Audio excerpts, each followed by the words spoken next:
Halo teman-teman, di podcast kali ini kami mengajak dua narasumber saya yaitu Dea dan Raisa. Jadi di podcast kali ini kami ingin membahas terkait dampak dari penggunaan teknologi melalui media sosial. Nah, di sini saya ingin bertanya kepada Dea dan juga Raisa terkait statement pertama, yaitu di era ini hampir semua anak muda mempunyai media sosial.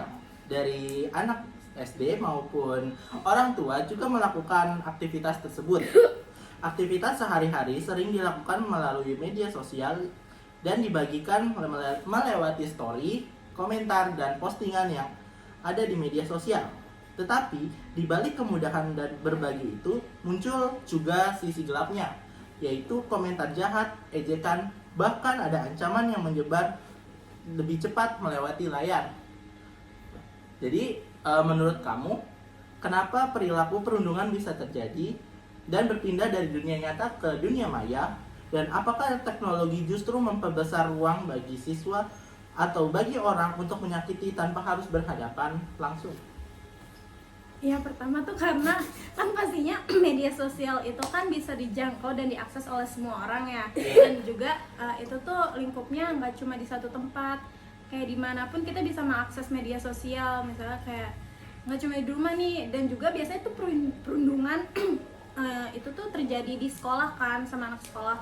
Nah, kalau di media sosial ini kan nggak cuma anak sekolah juga lingkupnya. Bisa aja si perundung ini tuh berasal dari orang dewasa ataupun orang-orang nggak bertanggung jawab lainnya yang juga merundung anak-anak ataupun orang dewasa. Jadi itu tuh memperluas lingkup terjadinya perundungan, ya nggak sih? Iya.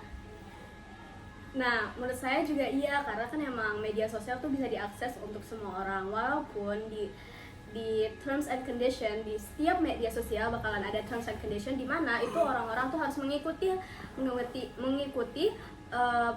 apa ya namanya terms tersebut untuk menggunakan media sosial tersebut. Seperti lagi pas membuat akun itu harus pas umur 13 tahun. Tetapi banyak anak-anak yang main bisa aja mengakses karena itu tidak se-strict kayak itu. Makanya setiap kali kalau misalnya terjadi hal ini, banyak yang akan melakukan seperti melakukan kekasaran di media sosial tersebut, di dalam komentar ataupun di mana-mana.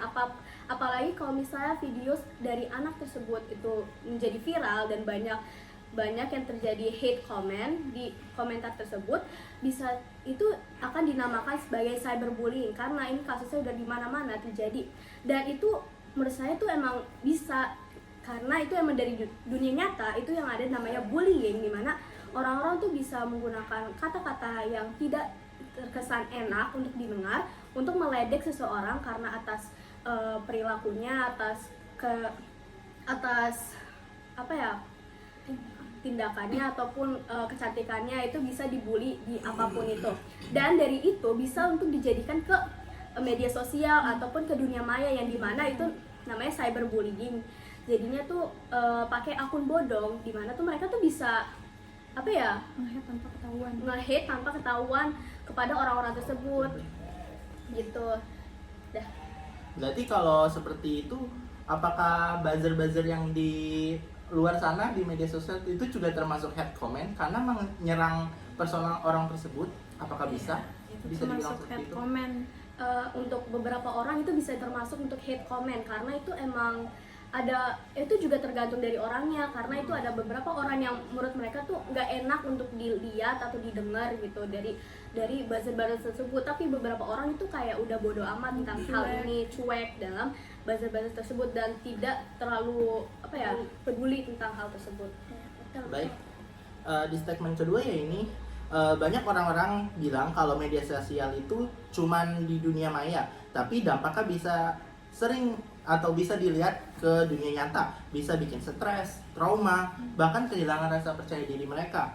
Kalau kita lihat dari sisi teknologi dan budaya digital, menurut kamu apa yang membuat orang begitu berani melakukan cyberbullying? Padahal tindakan tersebut atau identitasnya bisa saja dilacak oleh orang tersebut, atau dari pihak-pihak tersebut bisa melacak kita yang melakukan perundungan tersebut?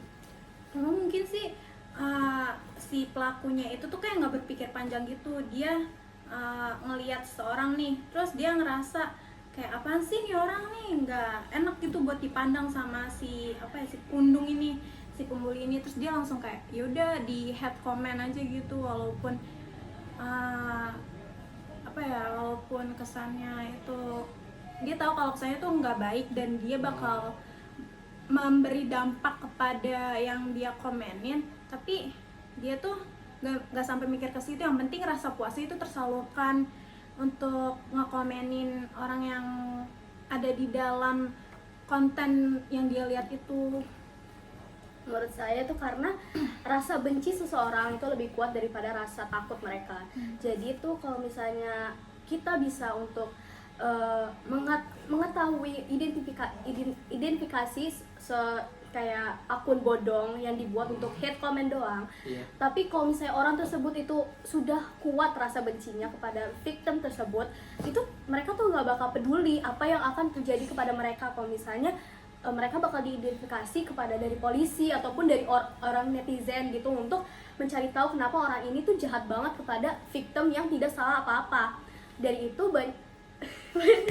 itu banyak orang yang merasa kayak karena dia tuh udah rasa bencinya tuh udah kuat banget, mereka tuh berani aja untuk melakukan hal ini dan tidak takut atas identitas mereka tuh tersebar kemana-mana. Kalau misalnya mereka tuh kerasa udah bodo amat lah kepada orang-orang netizen jika mereka tuh tahu tentang identitas mereka. Malah mereka kebanyakan orang yang terjadi kasus ini itu mereka malah senang kalau misalnya victim tersebut tahu siapa itu yang melakukan hate comment tersebut. Betul. Baik, selanjutnya sekarang saya ingin bertanya terkait kalau kita misalnya melakukan perundungan itu atau orang lain melakukan perundungan itu kan pasti dia sering muncul di FYP mungkin atau di media sosialnya. Jadi sekarang algoritma media sosial dirancang untuk menampilkan konten yang sering kita respon, entah disukai, dikomentari, atau dibagikan oleh teman kita. Tetapi kadang konten negatif justru menjadi viral lebih cepat. Menurut kamu, apakah sistem algoritma yang ada di media sosial ini tanpa sadar ikut memperkuat perilaku perundungan? Misalnya ketika komentar jahat justru bikin postingan ini semakin banyak atau semakin lebih FYP dibanding dari konten yang positif. Iya, karena ini banyak kasus di media sosial bahwa banyak orang-orang yang melakukan sebuah strategi sebagai marketing strategi bahwa mereka akan membuat sebuah postingan untuk mempromosikan sesuatu dan ada orang yang akan terkesannya kayak nge-hate atas promosi yang mereka lakukan dan itu akan viral. Dan dari itu banyak dari akun-akun tersebut, banyak dari orang kasus ini itu emang melakukan itu untuk sebuah marketing strategi untuk mempromosikan sebuah barang, dimana itu karena mereka tahu sebuah postingan yang negatif itu akan membuat lebih banyak di FYP orang daripada postingan positif. Mereka akan melakukan itu untuk strategi mereka tuh bisa terkesan kayak wah ini kasihan banget, ini sampai di hate gitu, apa gua bantuin untuk nge-support ya gitu. Gara-gara atas supportingannya ini mereka tuh dapat strateginya, dapat untuk yang apa mereka mau untuk agar promosinya tuh bisa nyampe ke standar yang mereka mau lah. Contoh kasusnya tuh kayak kasus Ballerina Farm itu. Iya. Itu tuh kan awalnya ada TikTokers. Jadi dia tuh nikah sama bilioner. Terus tapi hidupnya tuh waktu itu dia ngekontenin hidupnya tuh nggak seindah itu Kak, walaupun nikah sama bilioner. Terus orang-orang tuh pada simpati ke dia. Terus tiba-tiba dia mau promosiin barangnya. Terus kayak orang-orang tuh kayak oh ternyata cuma buat konten doang, cuma buat promosiin barang doang gitu. Iya, benar. Baik, berarti kalau semisal kita ada konten yang negatif, terus banyak orang-orang yang melakukan seperti kayak dia memberikan komentar-komentar yang buruk atau menilai seseorang dari konten tersebut, kemungkinan besar ini kontenan mereka itu menjadi viral dan bahkan bisa menyebarluaskan. Nah, kira-kira apa sih yang bisa dilakukan oleh kalian ataupun netizen-netizen ini biar agar konten-konten negatif ini bahkan bisa dihilangkan atau ditiadakan? Karena kan dari head comment ini atau komentar-komentar kita ini bisa menjadikan suatu perundungan kan. Mungkin dari teman-teman bisa menjelaskannya. Ya kalau dihilangin ataupun yang benar-benar hilang itu kayak nggak mungkin deh. Soalnya tuh kayak pasti ada aja orang yang bikin kontroversi buat kepentingan pribadinya. Tapi kayak untuk kita sendiri buat mencegah seenggaknya kita kayak lebih selektif aja untuk nyari konten-konten yang positif terus bermanfaat buat kita, ya nggak? Iya. Juga kita tuh dibilang kalau misalnya yang postingan-postingan yang negatif untuk mengincar FYP doang, untuk mempromosikan, untuk strategi mereka untuk mempromosikan suatu barang, itu yang kita bisa lakukan itu cuman bisa diemin saja. Kita ya tidak usah nge-report, cuman ngediemin aja. Tapi ini juga kita tuh nggak bisa untuk memaksa orang-orang ataupun netizen untuk mengikuti kata-kata kita, karena emang orang-orang itu tergantung orangnya tersebut, dimana orang-orang tersebut banyak yang percaya kalau misalnya ini asli, banyak yang percaya ini yang tidak asli, dan itu masih 50-50 untuk kita untuk memaksa mereka untuk jangan diemin ini, karena ini aslinya strateginya ini hoax gitu, bukan ini marketing stunt banget gitu. Jadi mungkin kalau misalnya ada konten tersebut kita bisa selektif dan sudah yang dia bilang untuk melakukan hal tersebut. Tapi bisa nggak sih kalau misalnya ada konten-konten tersebut kita bisa mereport atau melakukan laporan kepada pihak tersebut agar di take down saja videonya, dan mungkin di platform tersebut kita juga bisa melakukan laporan kepada aplikasi tersebut agar akun dia tuh bisa di-banned atau gimana? Bisa. Seperti yang tadi saya bilang, itu kita juga bisa melakukan sebuah report untuk kepada akun-akun tersebut. Karena itu mereka tidak hanya membuat sebuah hoax untuk agar agar netizen tuh keincer amarah karena atas hate comment. Mereka tuh juga membuat produk mereka tuh jadi lebih populer karena atas strategi yang nggak benar menurut saya. Karena itu produk-produk yang harus dipromosi itu seharusnya itu lebih ke positif daripada negatif, untuk agar orang-orang lebih melihat apa yang produk mereka tuh bisa lakukan gitu. Oke, jadi selanjutnya dari beberapa kasus tersebut pasti ada suatu aplikasi atau media sosial yang sekarang menggunakan fitur anonim seperti kolom tanya tanpa ada nama atau nama akun kita, dan tujuannya itu sebenarnya bagus biar orang bisa melihat atau berpendapat dengan bebas. Tapi di sisi lain fitur ini menjadi sering disalahgunakan untuk menghina bahkan menjatuhkan orang lain. Bagaimana menurut kamu, apakah teknologi anonimitas ini perlu dipertahankan atau sebaiknya dibatasi demi keamanan penggunanya? Menurut saya sih tidak ya, karena orang-orang tuh banyak, menurut saya tuh anonim itu tidak seburuk itu untuk itu tuh nggak senegatif itu sebenarnya untuk digunain, asalkan yang gunainnya juga bijak. Terus yang kalau misalnya kita dapat head comment kayak gitu tuh, misalnya kayak dari NGL kita dapat head comment gitu, kayak ya udahlah mau gimana lagi, kita juga nggak tahu kan siapa yang ngirim kayak. Nah dari itu menurut saya tuh kita tuh akun-akun anonim itu bisanya untuk diterbatasi, karena dari kita nggak tahu orang tersebut, kita juga mau lapornya gimana, kita nggak tahu identitas mereka siapa, dan jika kita tahu identitas mereka, apa mereka bakal berhenti lakukan ini, kita tidak tahu mereka tuh orangnya kayak gimana. Dan seperti yang saya bilang dari pertanyaan yang pertama itu juga, kalau misalnya rasa kebencian itu lebih kuat, itu rasa takut mereka tuh bakal turun banget gitu. Dan menurut saya tuh terbatasi aja akun-akun anonimnya, agar orang-orang tuh tahu mereka tuh siapa, dan bukannya itu lebih baik ya kalau misalnya orang-orang tuh tahu tuh siapa orangnya. Oke, jadi selanjutnya sekarang ini maraknya penggunaan AI yang seperti yang kalian lihat ini, mungkin banyak konten-konten brain rot atau konten-konten yang nggak jelas tapi menggunakan AI, atau bahkan menggunakan suatu figur atau orang-orang terkenal yang ada di negara ini atau di luar negeri, tapi kita edit dengan menggunakan AI, bahkan padahal orang itu tidak mengatakan hal tersebut, tapi kita buat atau orang lain buat di AI menjadi sebuah fitnah dari orang-orang tersebut untuk selanjutnya. Tapi di sisi lain ini banyak kata-kata kasar yang masih lolos dari konteks tersebut. Jadi maksudnya ini AI ini sekarang bisa melakukan bahasa-bahasa yang persis banget yang manusia katakan. Jadi menurut kamu ini apakah mungkin teknologi bisa benar-benar memahami hal tersebut, atau menurut kalian apakah untuk aplikasi AI atau fitur AI ini bisa dihilangkan, atau menurut kalian bisa dilakukan selain itu?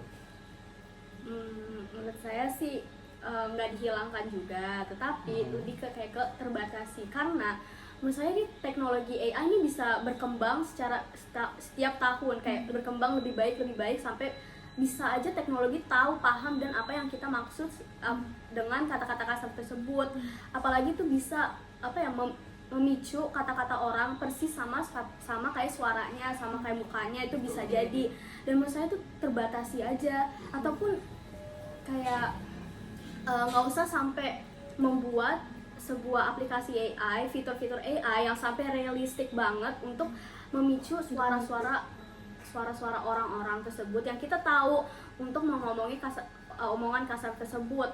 Itu menurut saya tuh juga jadi dampak hoax, ataupun itu dampak buruk juga, dan juga itu perundungan kepada orang-orang yang kena tipu, sama kepada orang-orang yang terkena victim atas AI tersebut, yang misalnya muka mereka yang jadi kayak sebuah layarnya gitu, kayak suara mereka gitu, suara mereka yang jadiin kayak ngomongin kasar gitu, jadi kan terkesan dia yang ngomong padahal enggak gitu. Itu bisa itu bisa ke jalur yang parah, bisa jalur ke B aja gitu, tergantung orang-orang tuh melihat hal tersebut itu percaya atau nggak percaya gitu. Tapi bagaimana kalau semisalnya ada orang lain, atau bahkan Anda atau kamu bisa punya teman yang memang tidak menyukai kamu, terus dia mengedit foto kamu menjadi hal yang tidak benar, dan itu membuat fitnah, bahkan bisa membuat nama baik kamu menjadi rusak. Jadi menurut kamu ini sebenarnya AI ini bagus atau enggak sih? Itu bagus ya kalau digunainnya benar. Kalau misalnya digunainnya nggak benar, dengan ngedit yang bisa menimbulkan fitnah, itu tuh malah jadinya berdampak buruk dan bahkan bisa berdampak ke kriminal. Kalau misalnya kita tuh ngedit tokoh siapa gitu, terus dia ngomong apa, itu kan jadinya yang heboh bukan 1-2 orang doang, bahkan lebih banyak gitu. Iya, seperti kasus yang ada di sebuah anak yang seorang anak yang melakukan sebuah deepfake untuk ke semua murid-murid cewek untuk melakukan sebuah video-video seksual gitu. Itu menurut saya tuh melanggar hak-hak kita sebagai yang terdampak gitu, untuk ini yang juga kena dalam video-video tersebut, karena kita nggak ngapa-ngapain terus dikira itu kita melakukan itu, padahal enggak. Apalagi sekarang AI itu lebih realistik, lebih canggih gitu kan, jadi itu kalau bisa orang melakukan hal tersebut itu bakal kira kita yang melakukan itu, padahal enggak.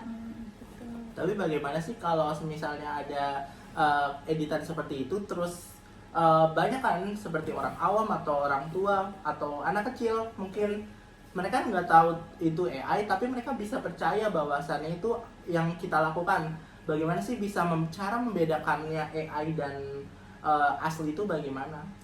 Aslinya sih sekarang itu belum secanggih yang dimana itu sebagai canggih dimana mereka tuh bisa replika sebuah video untuk kayak persis ke frame.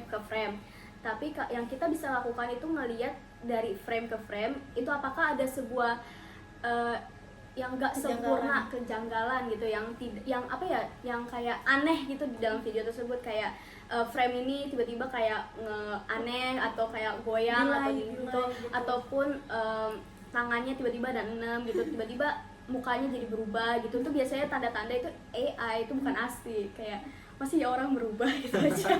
Ini AI. Ya kita semua AI berarti. Oke, jadi kalau misalnya AI ini kan memberikan dampak negatif juga kan, dan terus dampak negatif tersebut ini seperti yang sudah kalian bilang, kalau korban tersebut pasti memiliki rasa takut, bahkan mereka ini jadi nggak percaya diri lagi keluar. Dan ada cerita banyak remaja yang menjadi korban cyberbullying, mulai dari body shaming, penyebaran foto pribadi, bahkan sampai fitnah. Banyak yang akhirnya menarik diri dari media sosial, bahkan mengalami gangguan mental. Dari sisi sosial dan psikologis, menurut kamu kenapa sih efek bullying ini atau bullying online ini bisa terasa lebih berat dibandingkan bullying secara pribadi atau secara langsung? Karena menurut saya tuh karena itu kalau misalnya bullying secara langsung itu kita tuh harus mikir apa yang kita harus ngomongin selanjutnya. Apalagi kalau misalnya orang tersebut itu pembuli dan tiba-tiba dia mau ngeledekin seseorang gitu kan, dia itu langsung apa yang ada di otak dia kan. Dan kadang itu terkesan kayak ada kadang yang gak nyambung gitu, tiba-tiba ngomong ini ke itu gitu, yang penting ya benci lah gitu. Tapi kalau misalnya dari online itu dia tuh bisa melakukan apa ya, hal bencinya tersebut ke hal itu, kayak misalnya kayak AI gitu, jadi deepfake gitu, biar itu kayak memicu kayak kebencian dan ke hate kepada orang tersebut kalau misalnya orang tersebut itu melakukan itu. Dan banyak kasus-kasus kalau misalnya orang tuh bakal melakukan sesuatu yang tinggi banget yang dia agar yang mereka benci itu bisa melihat dan kayak merasa kayak kok ada yang sebenci, kayak kok ada yang orang yang sebenci ini sama gue gitu. Karena itu orang pembuli yang ini untuk target pembulian tersebut lah, biar victim tersebut melihat apa yang pembuli ini melakukan, agar tuh mereka memicu kayak kok bisa terjadi kayak begini. Karena online tuh bisa dilakukan di mana aja, bisa jadi AI kayak bisa hate comment kayak bisa membuat sebuah akun, bisa buat akun untuk specifically untuk ke apa ya, victim tersebut, agar mereka tuh terkesan kayak mereka tuh direndahin banget, mereka tuh nggak sempurna, mereka tuh jelek gitu lah. Makanya itu di online tuh jangan emang nangis, jangan nangis. enggak. Makanya di online tuh bisa kemana-mana aja, itu yang karena itu makanya itu terkesan lebih sakit daripada di dunia nyata. Di dunia nyata bisa apa? Bisa cuma tonjok doang. Jadi kalau menurut kamu berarti kalau pembulian yang ada di media sosial ini lebih parah dibandingkan yang secara langsung. Iya. Kalau secara langsung kan kita bisa tahu kan kalau pelakunya ini, misalnya saya nunjuk dia. Aduh, sorry. Ini pembulian. Jangan ditiru. Jadi misalnya kalau saya mukul dia, itu sudah termasuk pembulian. Jadi dia tahu kan siapa yang membuli. Tapi kalau misalnya di media sosial, mungkin ada akun anonim seperti yang sudah ditanyakan sebelumnya, dan dampaknya ini juga bisa kerasa luas karena kan media sosial ini menyebar bukan hanya di sekolah atau di lingkungan rumah saya, tapi bisa sampai ke negara, bahkan sampai ke dunia.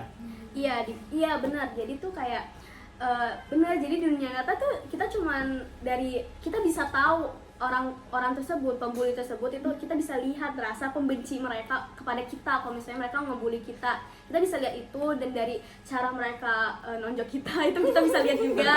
Tapi kalau di online, kalau misalnya sebagai anonim itu lebih sakit karena kita nggak tahu kok bisa ada orang tuh benci sama kita dan kita tuh nggak tahu siapa. Dan kalau misalnya kita lihat, kalau kita tuh mikir kayak siapa nih yang di sekolah ataupun siapa yang saya tahu benci sama saya, kita juga nggak tahu, karena kita tuh di seluruh hidup kita tuh tahu banyak orang, dan bisa jadi tuh orang tersebut ini kita tidak pernah lihat, tidak pernah tahu, nggak kenal sama sekali, nggak tahu namanya, nggak tahu dia tuh siapa, nggak tahu. Tapi itu gara-gara kamu membuat sebuah konten di media sosial, membuat mereka tuh kayak rasa benci mereka tuh ada. Jadi tuh mereka membuat sebuah hate comment atau hate page gitu untuk kamu doang, padahal tuh kamu nggak tahu dia siapa, kamu nggak tahu misalnya dia hidup, tapi ada aja yang dia peduli gitu, iya gitu. komenin sampai peduli banget gitu untuk hidup kamu, padahal itu nggak seharusnya dipedulin sih. Ya, terus kayak rasa malu yang kita dapat tuh lebih tinggi lagi nggak sih, soalnya kan hampir semua orang itu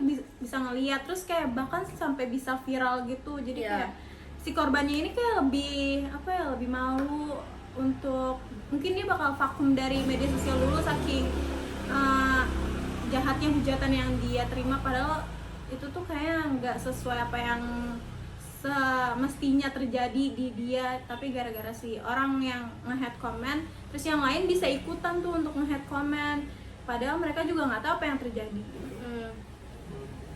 Oke, jadi karena permasalahan tersebut, pemerintah Indonesia atau mungkin di sekolah-sekolah di Indonesia ini sekarang mulai mengajarkan yaitu literasi digital.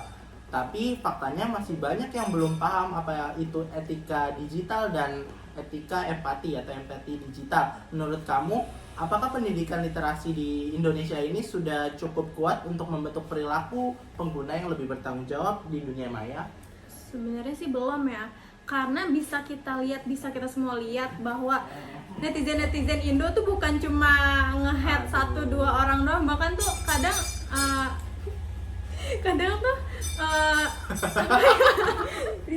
artis-artis luar negeri atau tokoh-tokoh luar negeri yang bahkan mereka tuh baru kenal detik itu juga, tapi cuma gara-gara ini orang nih udah di hate comment sama negaranya sendiri, misalnya kayak negara Filipina nih, salah satu tokohnya ada yang dihujat, terus netizen Indonesia tuh tahu, terus kayak mereka tuh pasti bakal ikut-ikutan buat ngehujat, padahal mereka nggak menau itu terkait permasalahan yang ada di situ. Iya, seperti kayak banyak banget kasus dimana kayak artis-artis yang kena hujatan dari satu video doang, jadi tuh banyak orang itu ikut-ikutan, dikira itu ini videonya asli, emang asli, cuman konteksnya tuh cuman itu doang, dikira itu, tapi itu bukan sepenuhnya konteksnya tuh kayak begitu. Jadi tuh gara-gara satu video doang, satu momen doang, jadi tuh banyak banget yang hujat karena itu doang. So jadi literasi digital yang sudah diberikan ini masih kurang. Jadi apa sih solusi dari kalian untuk agar hal tersebut tidak terulang, dan bagaimana sih biar pas gitu loh? Jadi kalau kita penggunaan aplikasi atau media sosial ini kita tidak melakukan hal tersebut. Mungkin solusi dari saya sih itu kita harus memperkuat cara kita mempromosikan literasi digital. Itu juga tergantung dari anak-anak di mana mereka tuh mau melakukan literasi digital atau tidak. Karena banyak anak-anak yang tidak mau membaca ataupun malas untuk membaca doang, gara-gara tuh ya namanya juga literasi kan, membaca. Jadi tuh menurut saya sih solusinya tuh kita tuh harus bisa mempromosikan literasi digital lebih baik, dan agar anak-anak ataupun orang-orang bisa melakukan literasi digital dengan baik dan beneran melakukan literasi digital agar mereka tuh tidak terdampak seperti kayak begini. Kalau dari saya mungkin ditanamkan pengertian terkait literasi digital sejak dini ya, dari orang tua kita, kayak biar kita tuh sebagai anak-anak itu nggak turut terpengaruh dalam perilaku buruk karena kita nggak ngerti literasi digital dan media sosial yang nanti akan merugikan orang lain gitu. Oke, yang terakhir, apa sih pesan dan harapan kamu untuk para pendengar podcast ini supaya kita bisa lebih bijak dan empati dalam penggunaan teknologi dan media sosial? Ya, saya harap kalian semua nggak sembarangan komen, nggak sembarangan bikin konten, terus kayak nggak sembarangan nyebarin foto orang, apalagi dibikin stiker, itu mau Namanya hate. Ini pelaku teman-teman. Semoga dari podcast ini kalian harus tahu kalau misalnya tuh akun anonim tuh harus bisa diterbatasi dan menggunakan dengan baik agar tidak digunakan untuk secara untuk negatif kayak nge-hate atau nge-stalk gitu ya. stalk boleh. Emang stalk juga termasuk? Nge-stalk itu itu namanya nge-head juga karena kita nggak ada yang tahu kan siapa yang islah kita tiba-tiba ada aja gitu yang ngeliatin kita di setiap waktu gitu di media sosial. Bisa nyindir gitu dong. Kira-kira kalau misalnya kamu tahu kalau orang itu ada atau mungkin kamu kenal orang itu sih, menurut kamu apain sih orang ini? Saya sih bakal tanyain, kenapa kamu kesal saya? Apa ya ngeliat begitu? Oke, karena sudah pertanyaan yang sudah dijawab dan semoga jawaban dari mereka ini bermanfaat untuk teman-teman di luar sana. Sekian dari saya. Wassalamualaikum warahmatullahi wabarakatuh. Sampai jumpa di podcast selanjutnya. Gak ada.